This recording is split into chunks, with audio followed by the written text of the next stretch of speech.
"Where do you want us to go and make preparations for you to eat the Passover?" came the question. So he sent 2 of his disciples, telling them, "Go into the city, and a man carrying a jar of water will meet you. Follow him. Say to the owner of the house he enters, 'The teacher asks, where is my guest room where I may eat the Passover with my disciples?' He will show you a large room upstairs, furnished and ready. Make preparations for us there." So the disciples left, went into the city, and found things just as Jesus had told them, and they prepared the Passover.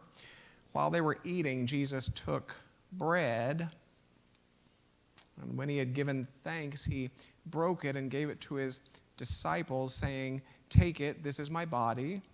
Then he took a cup, and when he had given thanks, he gave it to them, and they all drank. "This is my blood of the covenant, which is poured out for many." We come together this evening that we might know truths which move into our awareness as we lift our spiritual eyes above intellectual understanding and expand our field of vision to include the wisdom of soul.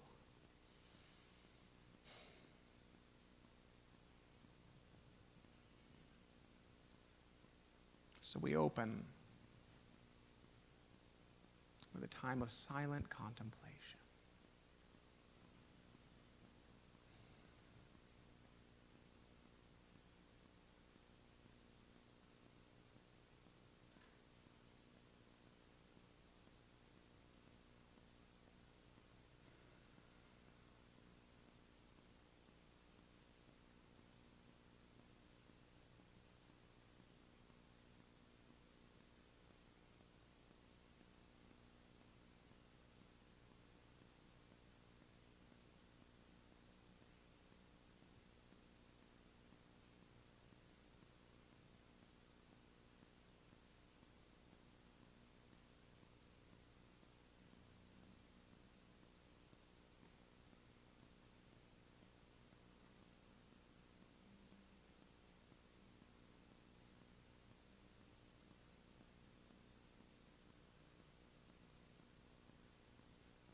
This particular version of our tale is drawn from the Gospel of Mark, and while each of the synoptic Gospels offers something of a different version, common among all 3 is the body and the blood, the bread and the wine.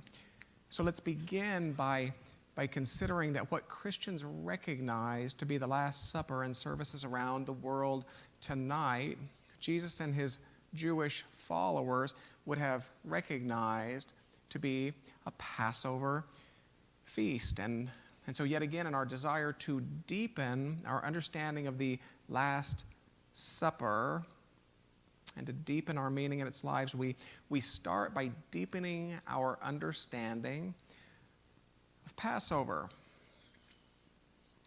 Now, what Jesus understood was that after 9 plagues, including water turning to blood and frogs overtaking the land, rampant lice and galloping beasts, diseases, boils, hail, locusts, darkness, and before the 10th plague, which was to be the death of every firstborn in every household in Egypt, Pharaoh freed the Hebrew slaves, his ancestors.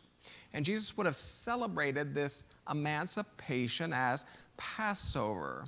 And yet, please understand that for Jewish people, the celebration extends well beyond the emancipation of the Hebrew slaves. For Jewish people, it's completely appropriate to try to capture the essence of this emancipation and to apply its significance today. In other words, for Jewish people, it's completely appropriate to ask, and what does this mean to me? You see, I like to think that Jewish practices and unity practices employ some very real parallels. Now, during the last meal before freedom, each family was to mark their doorposts with some of the blood from the lamb so that the angel of death would pass over those houses and spare the firstborn of each. So let's consider the possibility that for Jesus, the blood of the Paschal Lamb might have symbolized something of a divine safety, something of a divine protection. Or we might say that for Jesus, the blood of the Paschal Lamb symbolized something of divine love. Second, during the last meal before freedom, each family was to fuel their bodies with some of the body from the lamb in preparation for the long journey ahead. So let us consider the possibility that for Jesus, the body of the lamb might have symbolized something of a divine sustenance, something of a divine provision. Or we might say that for Jesus, the body of the Paschal lamb symbolized something of a divine life. And I'd like to begin by suggesting that Jesus knew he would die. Understand that the imagery of separating the body from the blood is something that would have been understood to represent a violent death. And in none of the gospel accounts did Jesus speak of the body and the blood together. First, he offered the bread as a symbol of the body. Only then did he offer the wine as a symbol of the blood. So what might Jesus have been trying to convey by effectively drawing a parallel between the lamb's role in the Passover meal and his role on the eve of his death? What was he trying to tell his disciples, and what is he trying to tell us? And it's these questions that I invite you to take into our first ritual of the evening. And so it is that I welcome you to our Holy Thursday communion service. Now, of course, you are welcome to remain seated if you prefer. Otherwise, as the music begins, you are welcome to approach any pair of chaplains. Now, you'll be offered a piece of bread, gluten-free bread. You're welcome. At which point, the first chaplain will offer you words of blessing. Then you will be instructed to dip that piece of bread, gluten-free bread, into the juice, at which point the second chaplain will offer you words of blessing. With the bread, you will be offered, take this and know that you are one with all life. And with the juice, you will be offered, drink this and know that you are one with the living Christ presence.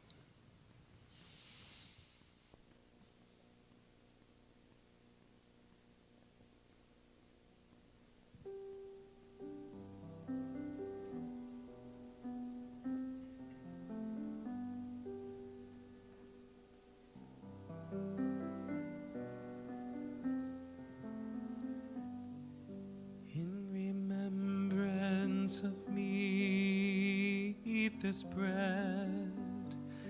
In remembrance of me, drink this wine. In remembrance of me, pray for the time when God's own will is done. In remembrance of me,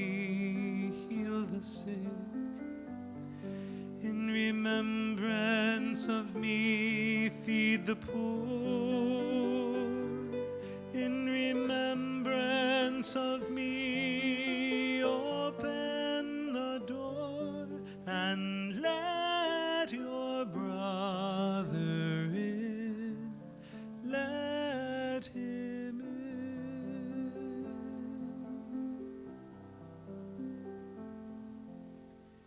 In remembrance of me, eat this bread. In remembrance of me, drink this wine. In remembrance of me, pray for the time when God's own will is done. In remembrance of me, heal the sick. In remembrance of me, feed the poor. In remembrance of me, open the door, and let your brother in. Let him in.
Let us close with the wisdom of the Christ, such as another people know it to be. Eternal Spirit, source of all that is and that shall be, Father and Mother of us all, loving God, in whom is heaven, the holiness of your name echoes throughout the universe. The way of your justice be followed by the peoples of the world. Your heavenly wisdom be followed by all created beings. Your commonwealth of peace and freedom sustain our hope on earth. With the bread we need for today, feed us. In the hurts we absorb from one another, help us to forgive. In times of temptation and test, strengthen us. From trials too great to endure, spare us. From the grip of all that is evil, free us. For you are the power of the glory that is love forever and ever. Amen.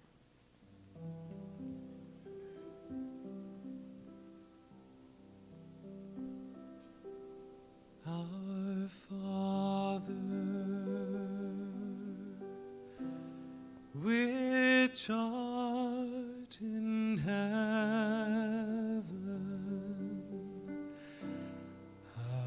hallowed be thy name. Thy kingdom come, thy will be done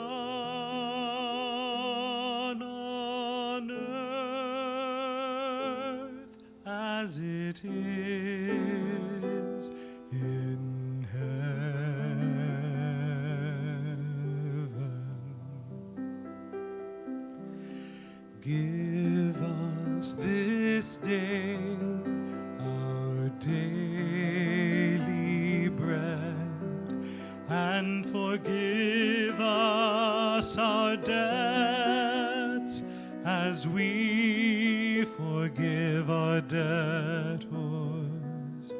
And lead us not into temptation, but deliver us from evil. For thine is the kingdom and the power and the glory forever.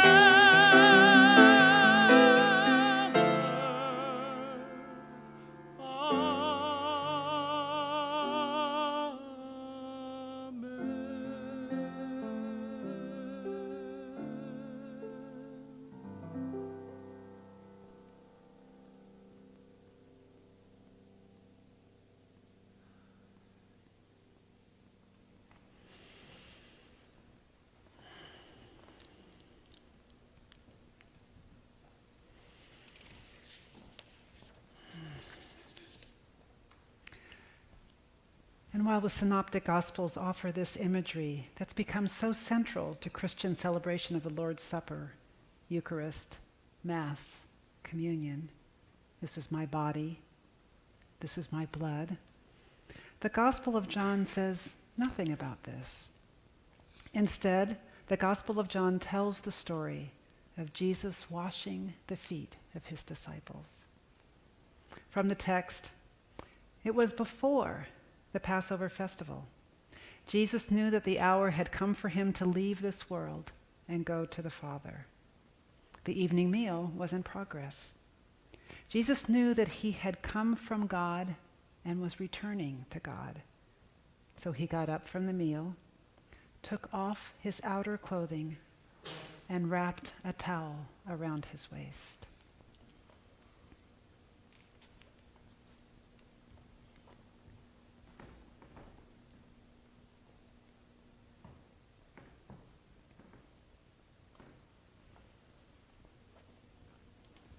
After that, he poured water into a basin.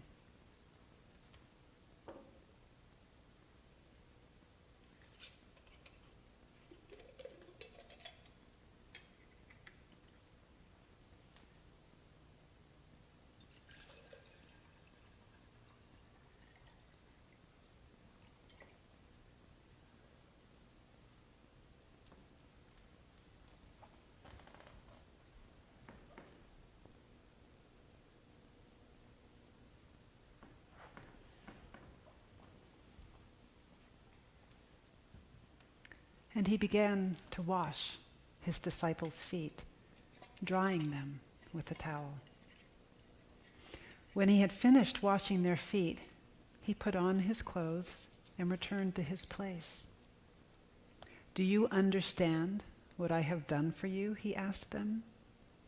"You call me teacher and Lord, and rightly so, for that is what I am." He continues, "Now that I, your Lord and teacher, have washed your feet, you should also wash one another's feet. I have set you an example that you should do as I have done for you. Very truly, I tell you, no servant is greater than his master, nor is a messenger greater than the one who sent him. Now that you know these things, you will be blessed if you do them." So yet again, and even more decidedly, we can conclude that Jesus knew of his imminent death, and understand that while the feet of guests would have been washed as part of tradition, it's not the host, and Jesus would have been the host. It's not the host who would have offered this service. So given this, when Jesus washed the feet of his disciples, it is to be treated as a notable and significant event for each of us as students. So what might Jesus have been trying to convey by washing the feet of his disciples? What was he trying to tell his disciples? And what is he trying to tell us? And I will invite you to take those questions into our second ritual. And of course, you are welcome to remain seated if you prefer. Most spiritual traditions have used holy water at one time or another to bless, heal, purify, heighten intuition, and even increase fertility. There are many rituals through which water becomes holy, and this evening's water was made so by Prayer Ministries Director Barbara Thorpe. As only one part of her preparations, she placed a crystal purchased from the Buddha relic monks, a crystal inscribed with a Sanskrit water blessing. In closing, please know that this evening's water is infused with a high intention of good for each person and for our community. Dr. Richard and I will conclude your time with clean towels, after which you may return to your seats, and the prayer chaplains will be first.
between me and my God,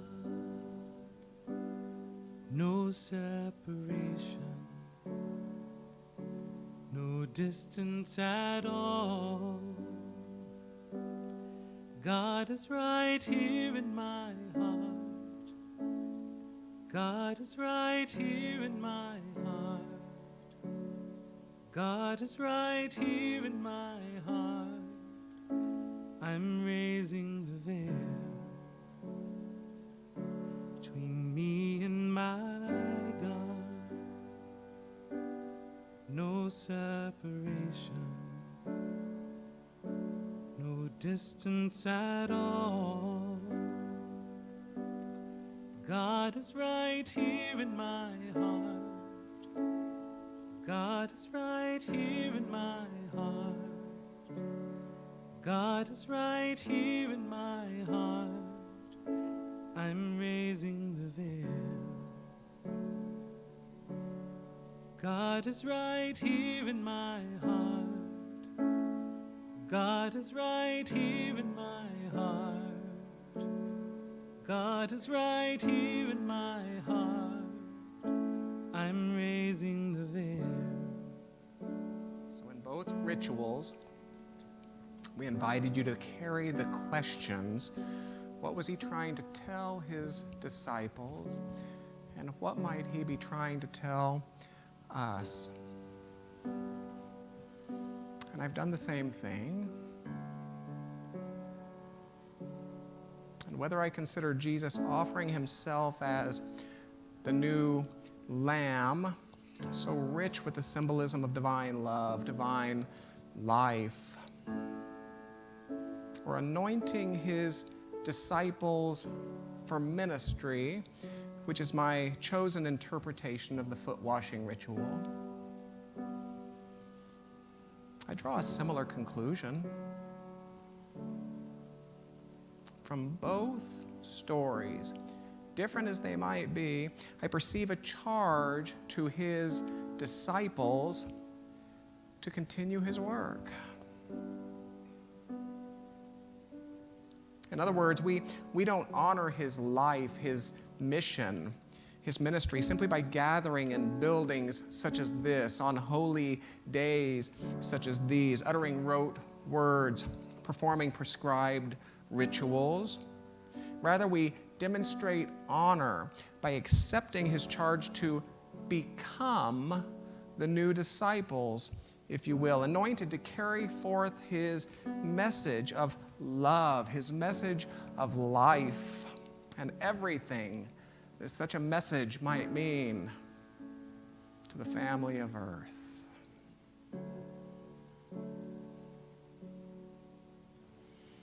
Christ has no body now but yours,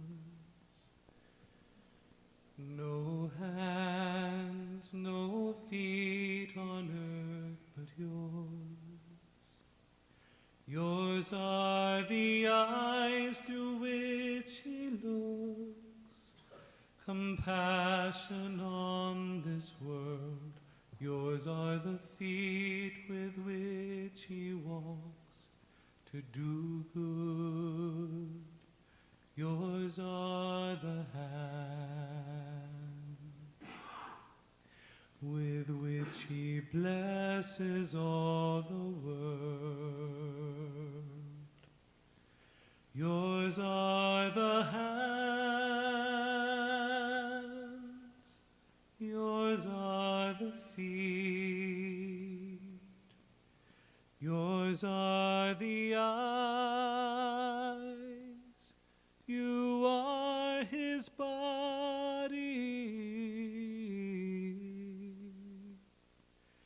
Christ has no body now but yours, no hands, no feet on earth but yours. Yours are the eyes through which he looks, compassion on this world.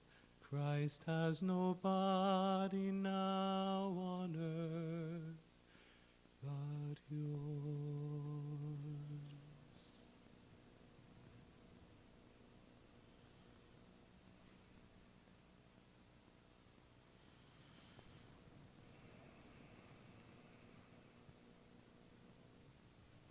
I think Unity co-founder Charles Fillmore offered a similar charge when he taught, and I do quote, that the life elements of the Christ were sown as seed in the soil of our race mind, and it is our privilege to appropriate and incorporate these precious elements into our mind and into our body.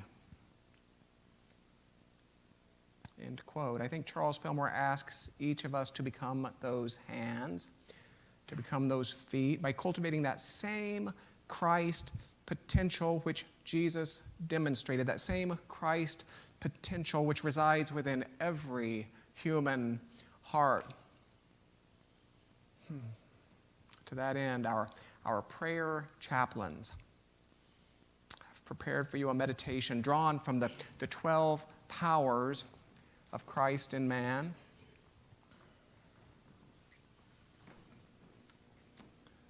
For this, you're welcome to keep your eyes open or to close them.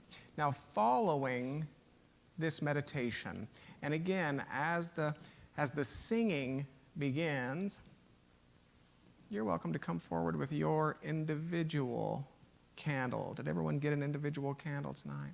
You're welcome to come forth with your individual candle and to light it from whichever power speaks to you. They are labeled. Then return to your seat with your candle lit for words of benediction, and we will extinguish those candles together.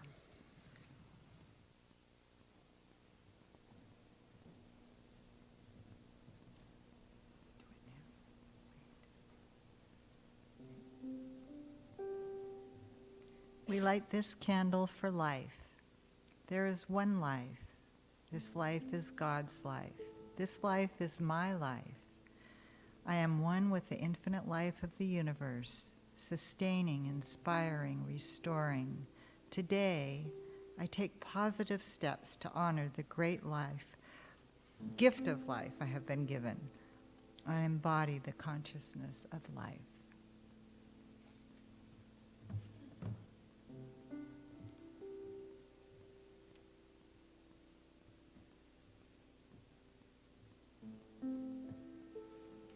We light this candle for elimination. The power of elimination continuously dissolves the debts of yesterday. Today, I forgive self, others, and circumstances, setting all free in God's love. I release the past that I might step gratefully and boldly into the divine fullness of this day. I embody the consciousness of elimination.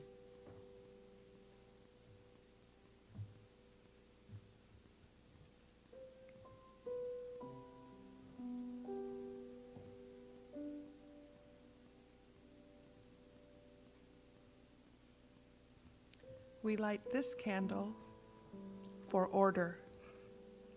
The power of order is the first principle of the universe. Today, I put God first, and my life unfolds in grace. In all matters, I silently affirm divine order and free God's great plan to unfold in perfect ways. I embody the consciousness of order.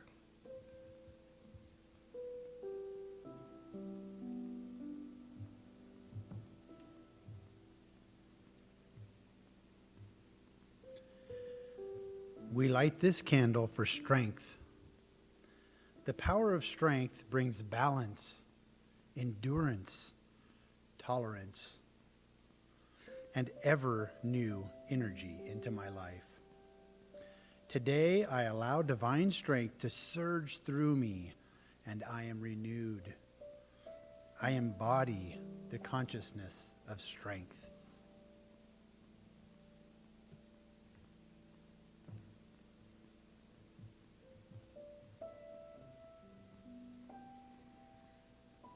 We light this candle for love. The grand power of love heals and harmonizes every aspect of my life right now. Today I surrender to love's ways, inviting love to go before me, guiding me in and through all affairs, and I accept the peace of this decision. I embody the consciousness of love.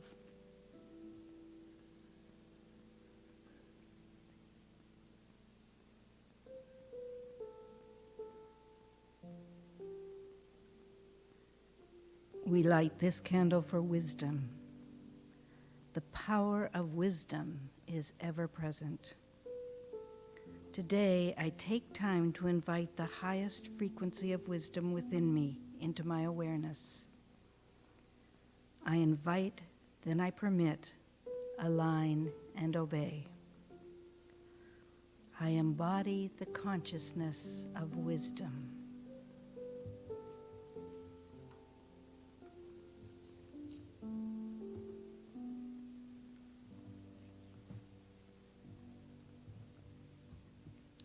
We light this candle for power. Power is discovered in the silence. Power is expressed through the word. Today I listen and receive guidance. Today I speak powerful words that prosper, bless, and heal. I embody the consciousness of power.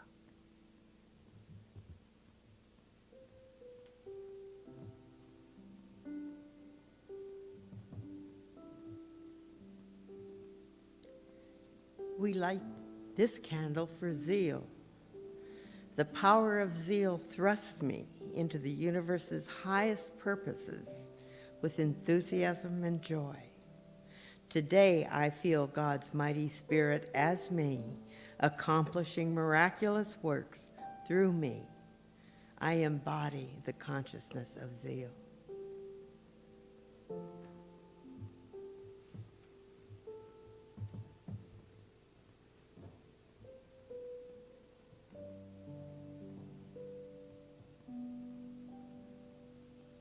We light this candle for faith. The power of faith lifts me beyond perceptions rooted in finite earthly limitation to those loosed into limitless divine possibility. Today, I invite faith to infuse my vision, revealing the perfectly divine patterns which unite all of creation. I embody the consciousness of faith.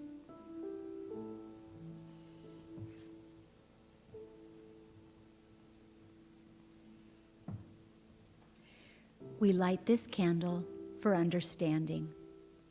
The power of understanding assures me that divine activity is present and active in all circumstances and in all people.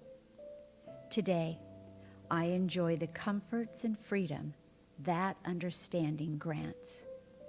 I embody the consciousness of understanding.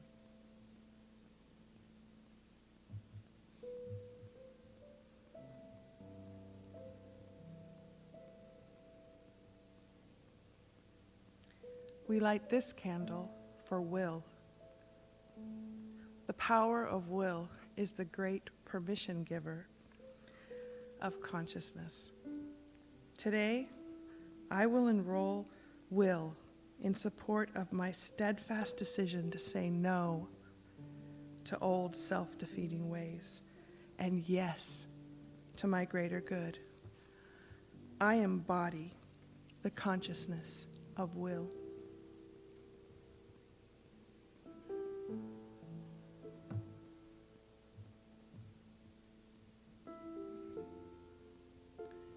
And we light this candle for imagination. The power of imagination reveals possibility beyond circumstance. Today, I give shape, color, and form to unformed energy through imagination. I see myself fulfilling divine potentials as I delight in beauty, love, and abundance. I embody the consciousness of imagination.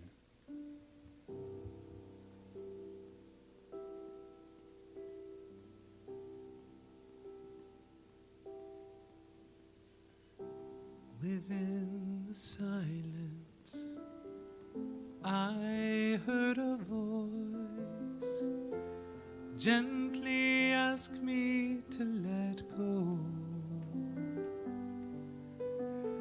Suddenly I knew I had a choice about the way my life would go. He said, "Come with me, give me all your guilt and fear. Trust me with all of your pain." And from that day, when you give it all away, your life will never be the same. I have followed that voice the best that I could, and it's brought me graciously this far. I know this day my life will be as it should. The light of Christ in me will outshine every star. He said, "Come with me, give me all your guilt and fear. Trust me with all of your pain." And on that day, I gave it all away. My life has never been the same.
So listen now, you know you can hear it too. Just stay still a little while. Just let God's voice sing a song of gratitude, and you will hear how much your Father loves his child. He says, "Come with me, give me all your doubt and fear. Trust me with all of your pain." And from that day, when you give it all away, your life will never be the same.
says, come with me.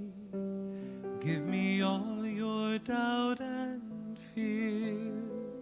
Trust me with all of your pain. And from that day, when you give it all away, your life will never be the same. Yes, on that day, when we all give it away,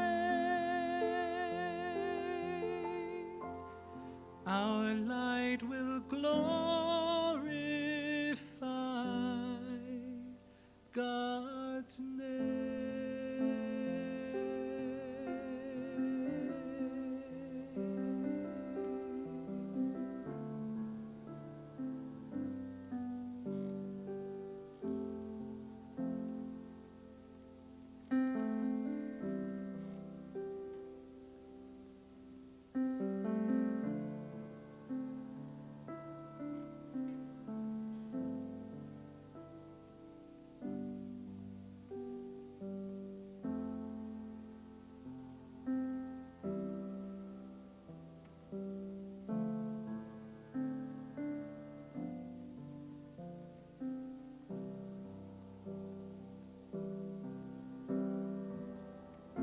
Yes, on that day, when we all give it away,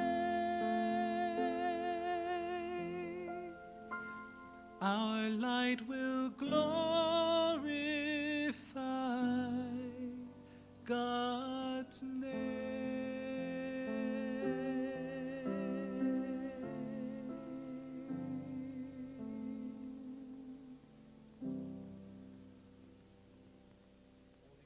Up. We conclude as we began. We came together this evening that we might know truths which move into our awareness as we lift our spiritual eyes above intellectual understanding and expand our field of vision to include wisdom of soul.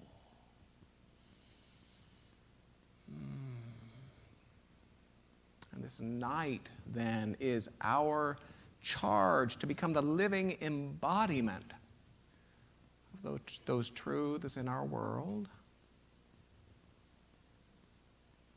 So we acknowledge that we have heard the charge. We acknowledge that we have accepted the charge.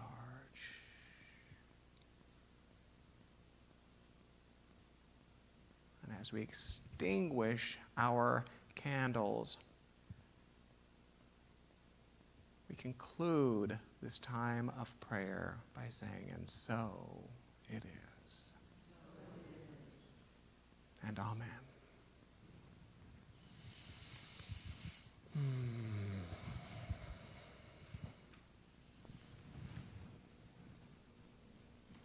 Blessings, blessings.